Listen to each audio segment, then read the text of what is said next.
Selamat pagi, selamat jumpa kembali dalam video materi kuliah saya. Kali ini kita masih membahas layanan bimbingan dan konseling tidak langsung. Layanan yang ketiga yaitu layanan alih tangan atau referral. Kelas saya akan mereview, memberikan feedback kepada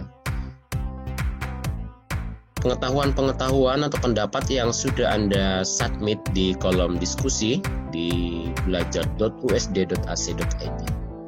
Izinkan saya untuk mereview dan memberikan feedback kepada beberapa pendapat dan juga beberapa pertanyaan yang Anda ajukan kepada saya. Kita akan lihat satu-satu. Saya akan memberikan feedback satu-satu ya. Mulai dari Piato Damian Juliano Krishna Bayu.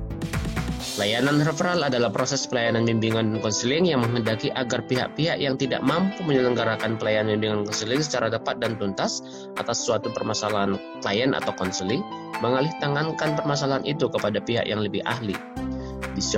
Di situasi ini, konselor telah mengerahkan segenap tenaga dan kemampuannya untuk memecahkan masalah konseling, tapi belum berhasil, maka konselor yang bersangkutan harus memindahkan tanggung jawab pemberian bimbingan dan konseling kepada pembimbing atau konselor lain atau kepada orang lain yang lebih mengetahui.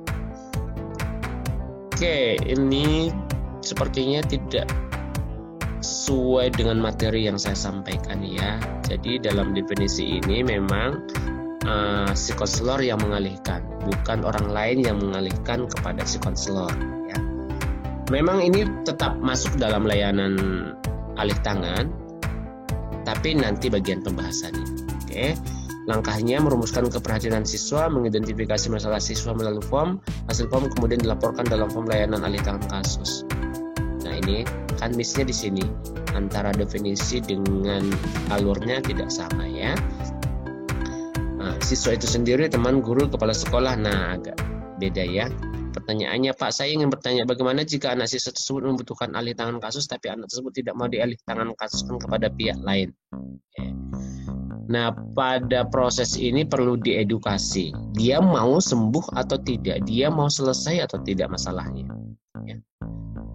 Apakah dia ingin apakah dia ingin sembuh dan ingin mendapatkan bantuan dari orang yang lebih ahli atau lebih profesional.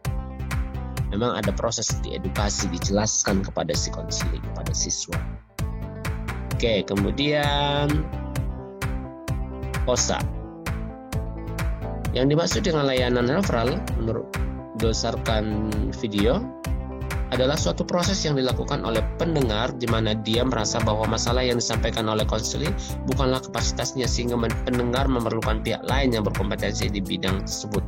Saya menyebutnya pendengar karena bisa berasal dari pihak-pihak lain selain konselor seperti orang tua, guru, maupun siswa. Oke, good. Itu yang dimaksud dalam materi itu memang. Menurut saya alur proses layanan referral. Konseling bercerita terlebih dahulu kepada pendengar, bisa guru, mapel, orang tua, siswa. Kemudian ketika pendengar merasa bahwa bukan kapasitasnya, maka dialihkan kepada pihak lain yang berwenang. Dengan mengikuti prosedur yang ada. Nah, prosedur yang ada itu belum jelas. Misalnya, mengisi formulir, menyerahkan kepada guru BK, kemudian guru BK melanjutkan dengan layanan langsung. Menurut saya ditunjukkan kepada pihak yang lebih berkompeten di bidang tersebut dan dilakukan oleh pihak yang menjadi pendengar dari permasalahan dan dilakukan oleh ya. Pada materi yang diberikan Pak Donald, ini pertanyaan ya. Terdapat form alih tangan kasus yang diisi oleh pihak yang ingin mengalih tangan kasus tersebut. Saya ingin bertanya, Pak, bagaimana bila yang menjadi pihak yang hendak mengalih tangankan kasus konseling ini berasal dari orang non-konselor? Bisa. Jadi, misalnya orang tua sudah berusaha membantu anaknya tapi dia tidak bisa dan sepertinya anak ini harus segera dibantu. Dia datang ke guru BK, kemudian awalnya mungkin konsultasi, kemudian setelah mendapatkan informasi konsultasi, kemudian si guru BK, baik Bu, saya akan ambil alih, tetapi sebelumnya Ibu mengisi form ini ya. Jadi bisa dimungkinkan yang datang dari non-konselor. Sebetulnya yang mengalih tangankan itu bukan masalah konselor dan tidak konselor, tetapi yang paling paham kondisi si konseli, ya. Kemudian dia mengukur kapasitasnya untuk membantu, kemudian dia memindahkan, ya. Denta, layanan referral adalah upaya pemberian bantuan dari individu yang ingin membantu, bantuan dari konselor,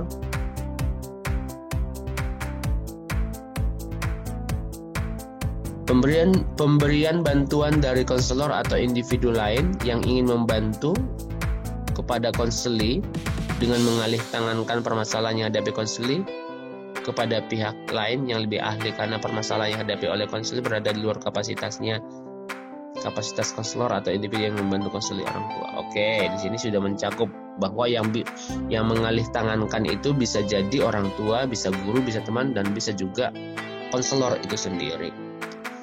Alurnya, konselor berusaha membantu konseli kalau si konselor yang mengalami kesulitan, bukan kapasitasnya tidak memenuhi. Kalau konselor mengalami kesulitan, konselor berusaha membantu konseling menyelesaikan permasalahannya melalui layanan konseling. Setelah melalui proses konseling dan memperoleh data, konselor merasa bahwa permasalahan yang dihadapi konseling di luar kapasitasnya. Kemudian merasa tidak nyaman menjalani proses konseling bersama sehingga proses konseling tidak berjalan dengan efektif, maka selanjutnya dirasa dibutuhkan layanan referral agar konseling dapat dilayani dengan baik. Oke, ini kasusnya si konselor, ya. Atau juga bisa individu mengetahui ada seseorang yang sedang memiliki permasalahan, dia ingin membantu namun tidak memiliki kapasitas cukup. Oke. Pada siapa layanan referral? Tentu untuk konseling. Konseling bila pada ranah pendidikan bisa siswa, staf sekolah, bahkan guru. Kemudian oleh siapa layanan referral dilakukan? Tentu dilakukan oleh individu yang berusaha membantu menyelesaikan permasalahan konseling. Bisa itu konseling sendiri, teman, konseling, orang tua. Siapa dan kepada siapa? Siapa yang melakukan referral dan kepada siapa di referral? Saya ingin bertanya, Pak, apakah mungkin kasus yang telah direferalkan kepada pihak lain dapat dibatalkan misalnya dengan alasan konseling menemukan pihak lain yang dapat membantu permasalahannya? Sangat mungkin, Den. Sangat mungkin. Bahkan si konseling bisa menolak orang yang direkomendasi oleh konselornya karena dia sudah punya, misalnya direkomendasi ke psikolog, guru BK merekomendasikan ke psikolog A, tapi si konseling menolak karena dia sudah punya psikolog si B, maka wajib hukumnya bagi guru BK berkomunikasi kepada psikolog si B dan menyurati serta membawa surat pengantar untuk alih tangan kasus. Oke, ya. Tias. Oke. Oke, ada kata kunci yang lebih tepat dan tuntas. Pertanyaannya, bagaimana jika seorang yang ingin melakukan alih tangan kasus merasa ragu untuk melakukannya? Oh, ini persoalan pada orang yang mengalihkan. Ragunya di mana? Dia takut, dia tidak mau melepas konselingnya, dia tidak mau melepas siswa yang didampinginya, atau apa ini? Oke, ini mungkin bisa didiskusikan lagi dia, yes. Mungkin yang kamu pikirkan, kenapa seorang yang ingin mengalih tangankan itu merasa ragu untuk melakukannya? Keraguannya pada pihak yang dialihkan, tidak percaya kepada orang itu, atau seperti apa? Nah, lihat kembali syarat-syarat orang mengalihkan atau kondisi-kondisi seseorang mengalih tangankan kasus. Coba bayangkan kalau Tias misalnya sudah mengalami salah dua dari kondisi-kondisi tadi. Apakah masih tetap bertahan menangani orang ini, membantu orang ini? Kan menjadi tidak efektif, ya. Kemudian Tinus, layanan bimbingan, sekali lagi bukan bimbingan, Nus, ini konseling, ya. Referral itu ada di komponen responsif. Responsif itu anaknya adalah konseling, bukan bimbingan. Bimbingan itu anak dari layanan dasar. Nah, itu kan layanan konseling tidak langsung dari pihak yang menemukan keprihatinan atau masalah pada pihak yang kompeten dan berwenang. Oke, jawabannya sama dengan teman-teman yang lain. Kemudian pertanyaan, menurut saya tidak ada pertanyaan kok ya. Ini sepertinya sudah. Oke, boleh. Kemudian Michelle. Oke, good. Sesuai dengan konsep. Kemudian Alvin.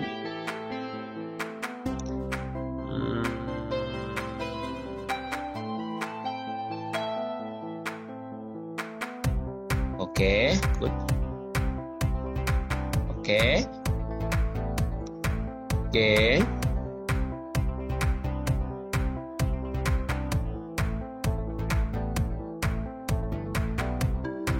bahkan Alvin menyebutkan beberapa kondisi. Sinta Novi Wulandari. Oke, good. Yap, setuju bagian ini, alurnya juga. Oke, good, menangkap poinnya. Hamdani.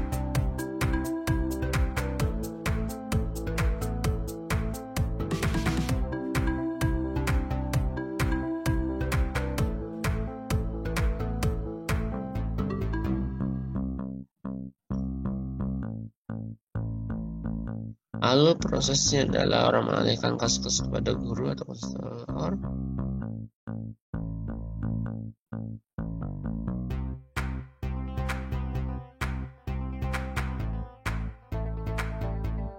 Oke, pertanyaannya oleh Hamdani. Ketika konselor tidak merasa nyaman dan tidak mau dialihkan, bagaimana caranya dalam menghadapi ketika ada seperti itu, Pak? Kembali, si anak ini targetnya apa? Ingin berhasil atau apa? Ingin selesai atau apa? Maka ini perlu diedukasi. Maka kan mesti ada penjelasan dari si konselor. Misalnya, kalau melihat riwayat sesi konseling kita, kemudian ditunjukkan faktanya, ada beberapa permasalahan yang kamu alami itu sudah di luar wewenang Bapak sebagai guru BK. Ini sudah masuk wilayah profesi lain, misalnya psikolog atau psikiater atau dokter. Ya.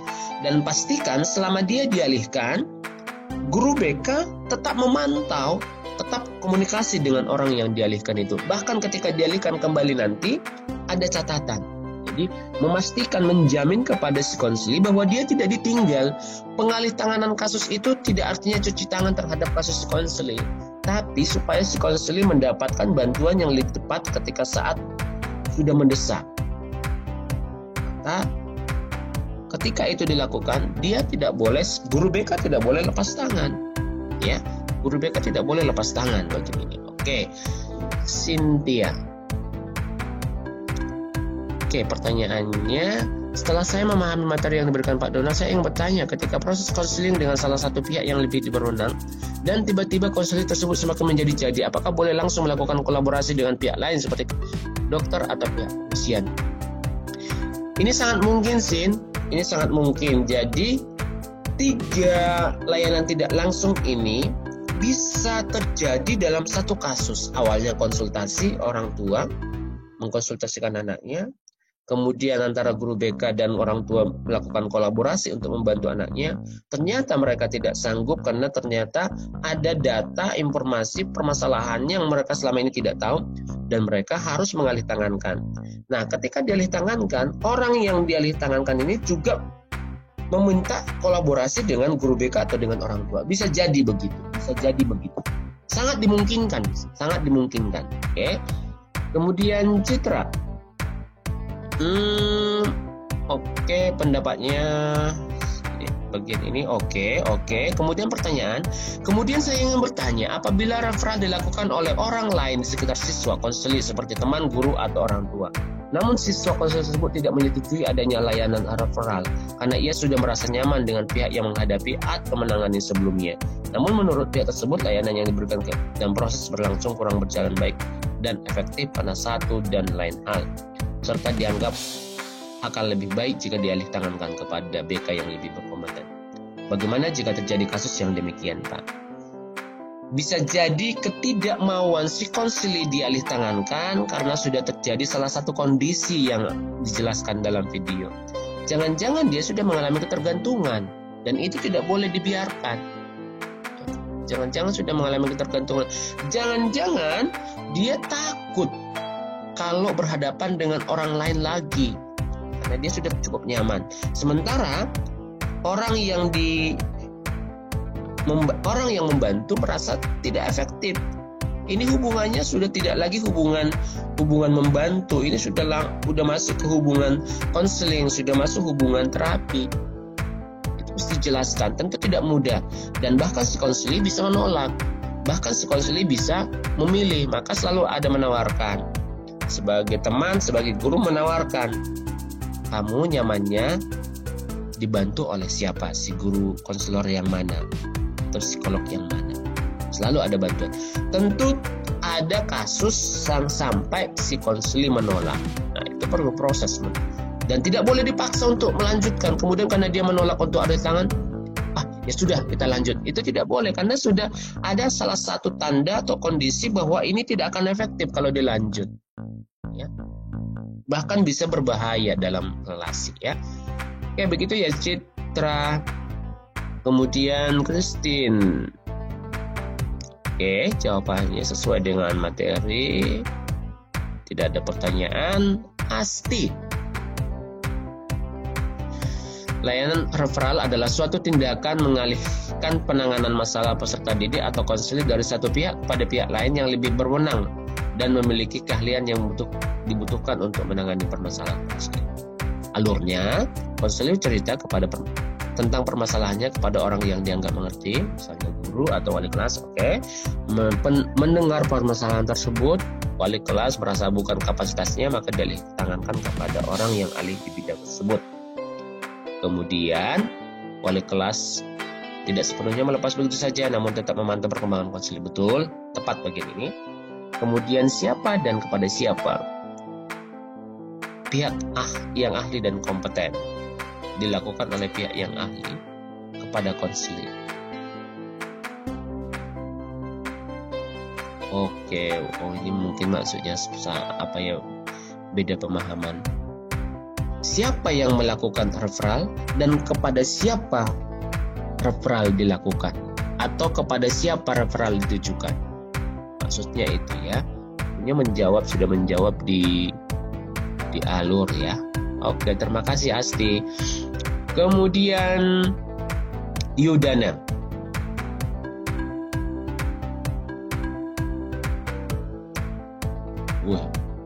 Pripuniki.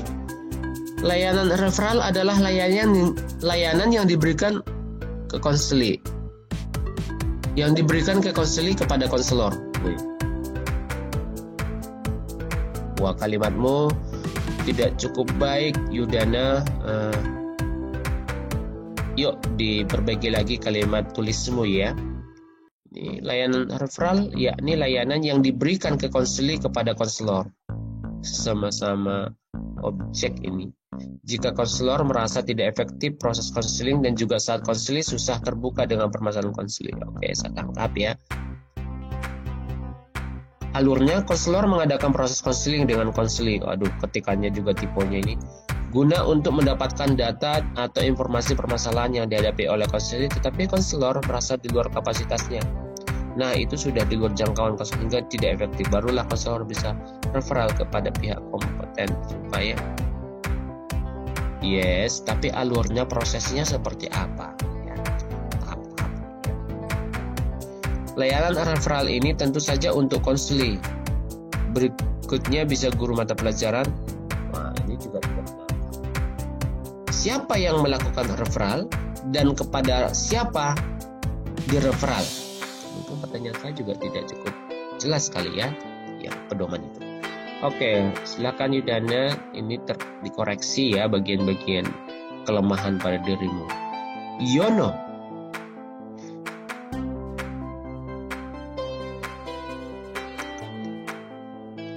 Wah, ini juga tipenya banyak. Untuk layanan referral singkatnya menurut saya yakni layanan pergantian penganaan. Gimana nih? Pergantian penganaan. Jangan-jangan pergantian penganuan. Penanganan kasus dari pemberi penanganan ke pihak yang lebih ahli dalam bidang permasalahan. Dikarenakan pemberi penanganan sebelumnya tidak bisa menangani. Itu salah satu kondisi. Bisa jadi begitu, tapi pastikan orientasinya kepada konsili ya. Misalnya, layanan alih tangan kasus adalah layanan yang diberikan kepada konsili untuk mendapatkan bantuan yang lebih tepat dari orang yang tepat misalnya. Jadi fokusnya selalu konsili ya. Tentu kondisi-kondisi mengikuti ya. Yang pertama harus temukan permasalahan.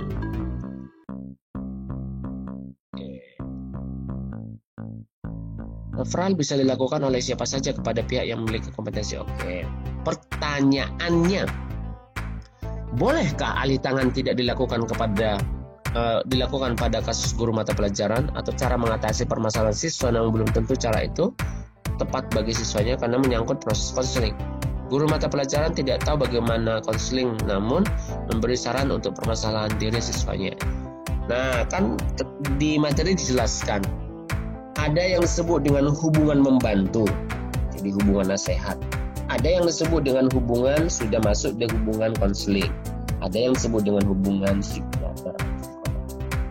Ketika guru mata pelajaran membantu, itu bukan hubungan konseling namanya.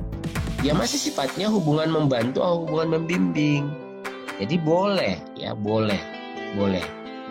Jangan diklaim, guru BK kita tidak boleh mengklaim semua yang sifatnya membantu itu adalah hanya bisa dilakukan oleh guru BK. Tidak. Guru mata pelajaran, bahkan temannya sekalipun, itu bisa memberikan bantuan kepada temannya, kepada siswa.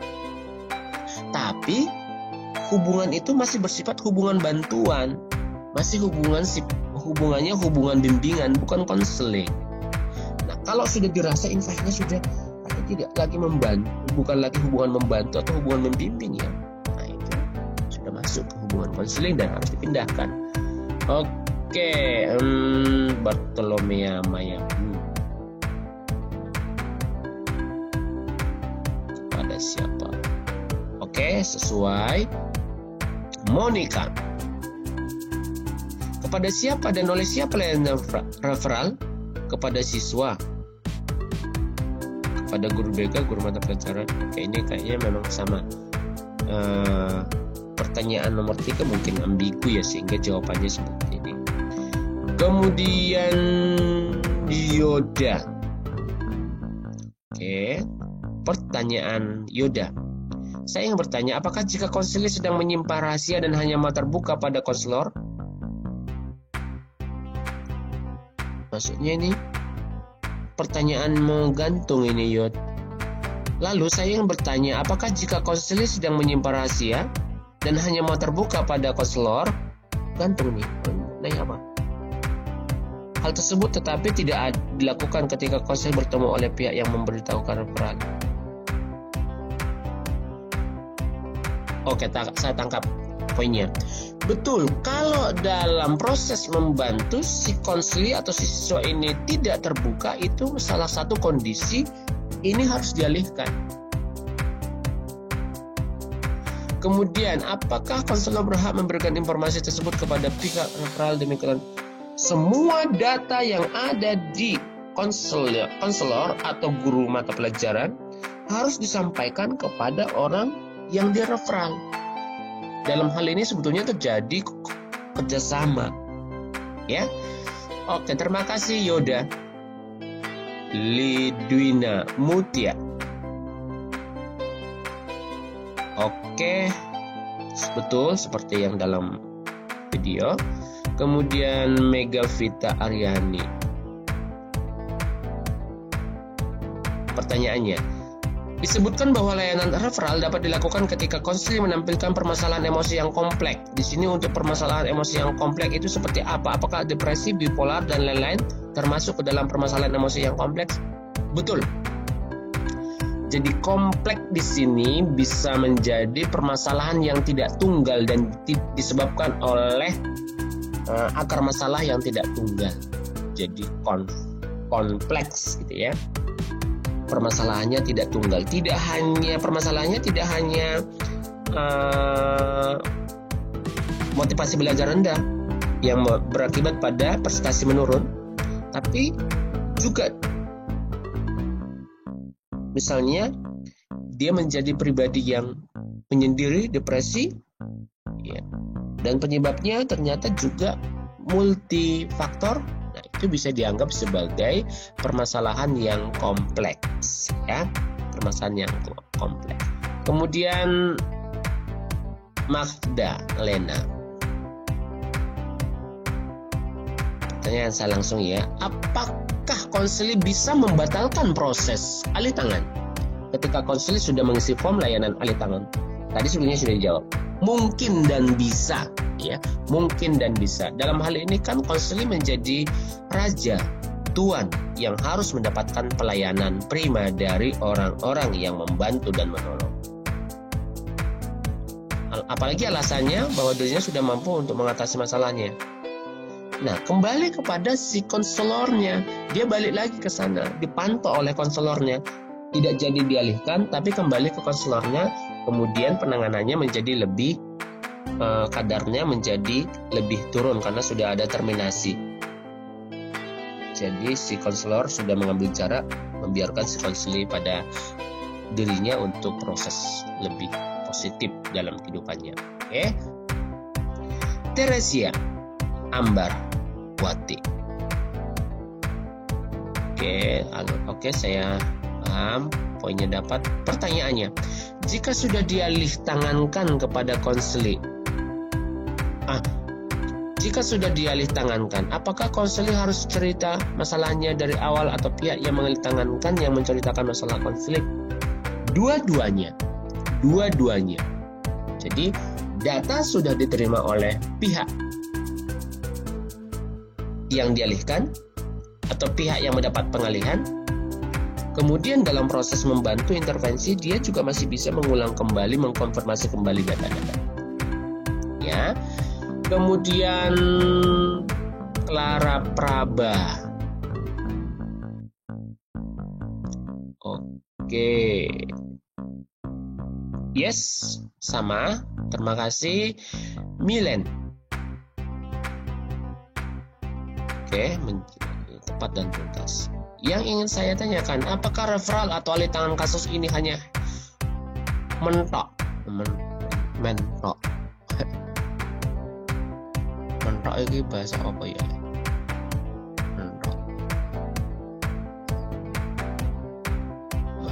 Mentok bebek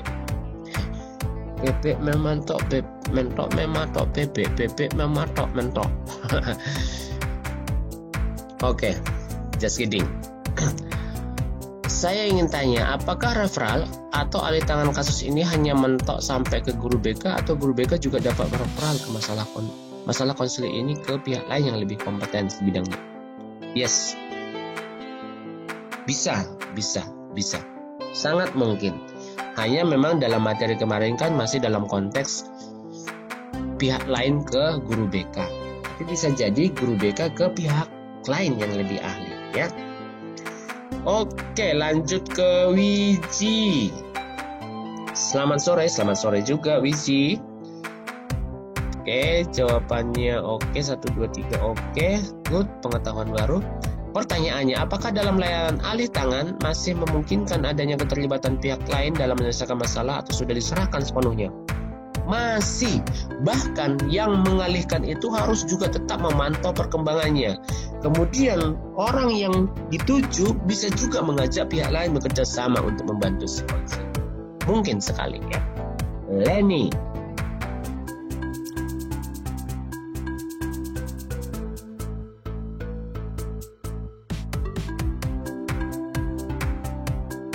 Oke, sepertinya ada pemahaman yang keliru, Len. Kamu tidak utuh membaca videonya. Kamu tidak utuh membaca videonya. Yuk, lihat kembali videomu dan pahami bagaimana alih tangan kasus ya. Lalu minta bantuan kepada guru BK. Selanjutnya guru BK mengumpulkan data dan melakukan identifikasi. Namun guru BK merasa permasalahan ini oleh siswa.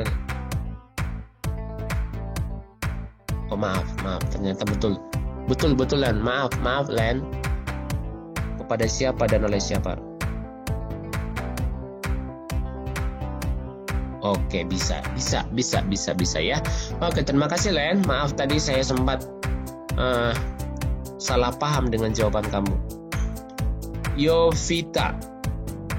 Oke, kemudian pertanyaannya, jika proses alih tangan kasus sudah terjadi atau berlangsung dan proses pemberian bantuan yang diberikan oleh pihak profesional telah selesai, maka apakah masih diperlukan untuk melakukan proses konseling individual agar dapat memastikan bahwa betul ketika si pihak yang dituju pengalihan itu selesai membantu, dia juga harus melaporkan kepada orang yang mengalihkan.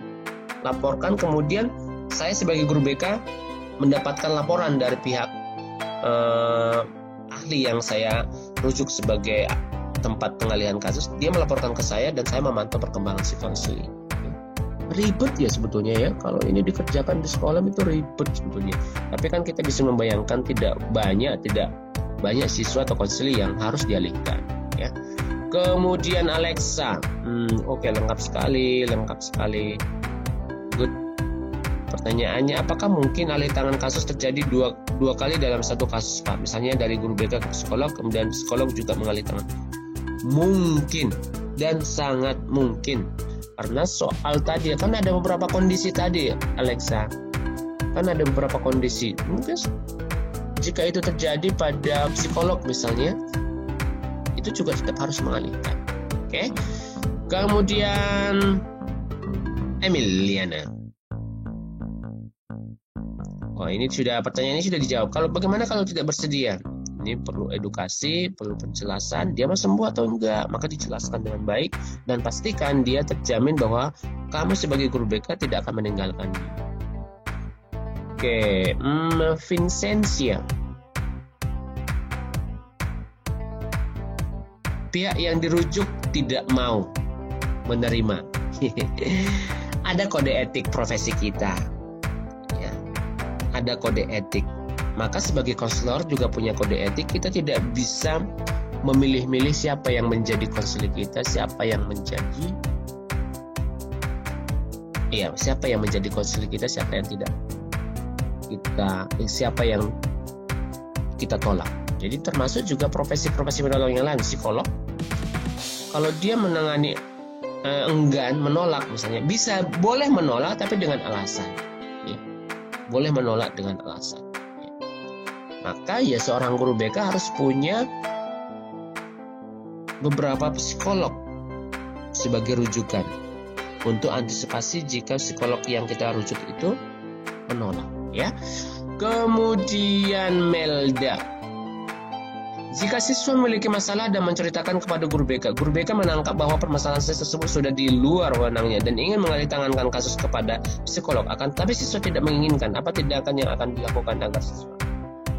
Lah iya, belum terjadi apa-apa kok sudah mengalihkan. Bisa jadi begitu, kan ada proses, paling tidak ada wawancara dulu, kemudian screening permasalahan, kemudian baru ada penjelasan atau bahkan dilakukan studi kasus, baru ada keputusan, oh ini bukan lagi wilayah saya.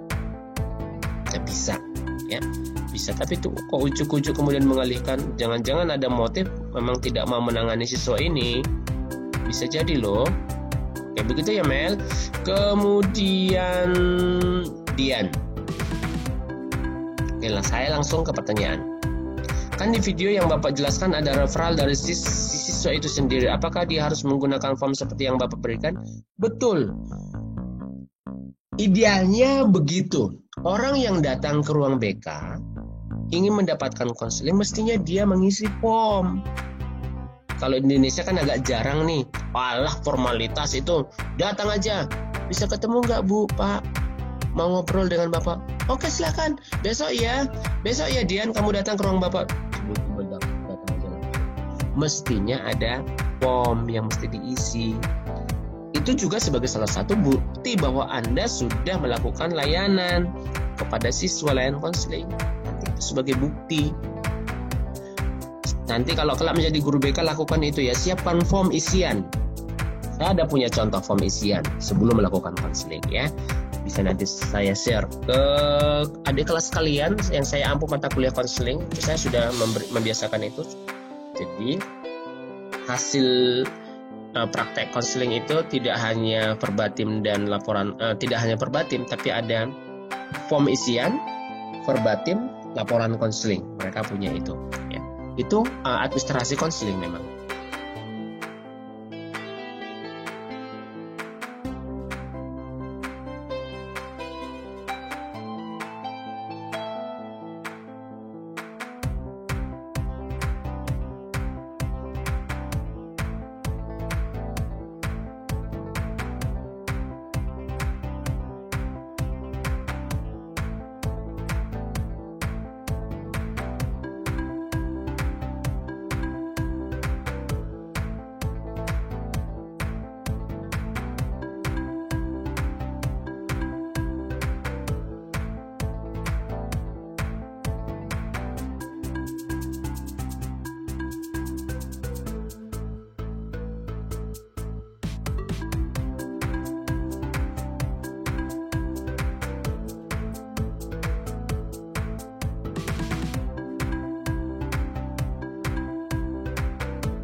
Tugas Anda berikutnya untuk memantapkan pemahaman ini, memantapkan pemahaman ini, silahkan Anda cari sebanyak mungkin di internet ya, prosedur pengalih tanganan atau prosedur referral dari pihak lain ke guru BK dan prosedur referral dari guru BK ke ahli. Ada dua situasi ya. Prosedur prosedur referral dari pihak lain ke guru BK, prosedur referral dari guru BK ke ahli. Ada dua. Di Indonesia memang agak jarang, maka nanti ketika Anda searching itu banyak itu berbahasa Inggris, tapi bentuknya sudah flowchart. Sudah flowchart, ya, sudah bentuk flowchart, ya. Coba, kemudian setelah itu Anda analisis, buatkan satu alinea saja. Buatkan satu alinea. Jadi Anda bukan sebanyak mungkin ya. Download atau cari 2 prosedur, yang satu prosedur referral dari pihak lain ke guru BK, yang satu prosedur referral dari guru BK ke ahli. Kemudian Anda analisis, bandingkan apa perbedaannya. Jadi analisis Anda juga tidak usah cukup banyak panjang-panjang, Anda cukup menganalisis dengan satu alinea saja. Oke? Tugasnya itu saya buka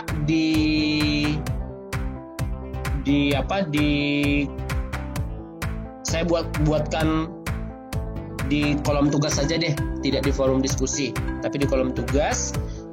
Tugas ini akan ditutup pengumpulannya sampai Selasa minggu depan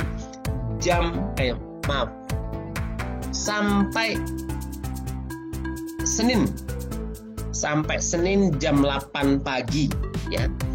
Jadi Anda cari 2 prosedur, bentuknya flowchart biasanya, satu prosedur referral dari pihak lain ke guru BK, satu prosedur referral dari guru BK ke ahli, misalnya psikolog. Kemudian Anda analisis perbedaannya di mana, persamaannya di mana dalam satu alinea saja. Upload. Tugas ini dikumpul paling telat hari Senin. Hari Senin itu tanggal berapa ya? Tanggal 11 Mei jam 8 pagi. Upload, submit di kolom tugas. Menunggu 4 orang lagi yang belum mengumpul tugas layanan kolaborasi ya. Ada 3. Kayaknya itu para jagoan semua yang belum ngumpul itu. Oke. Baik, sampai di sini materi video ini, pembahasan kita tentang layanan alih tangan atau referral. Semoga menjadi lebih paham, lebih dong. Tetap belajar, tetap jaga diri, sahabat semua mahasiswa. Kemudian selesaikan tugas-tugas teman-teman supaya nanti bisa lebih paham. Saya kira materi kita tinggal sampai minggu depan, setelah itu mulai persiapan mengerjakan tugas sebagai pengganti UAS. Ya. Sampai di sini, sampai jumpa. Jaga diri, jaga kesehatan, jaga teman, dan jaga sesama. Bye-bye.